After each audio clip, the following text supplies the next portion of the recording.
Let me go with the 12th problem. Here, see, they have given simplify 125 minus 25 into 125 divided by 25 plus 25.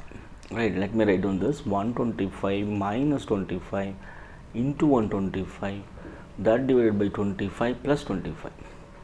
Right, recall the simplification aspect, that is BODMAS rule.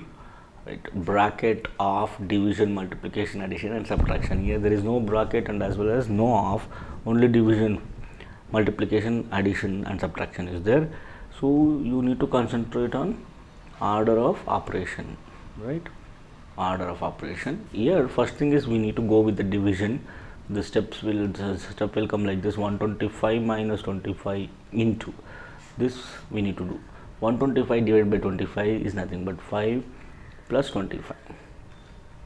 That is, next is 125 I'll write as it is minus the second. Here you need to concentrate on multiplication. Again that is going to be 125 plus 25.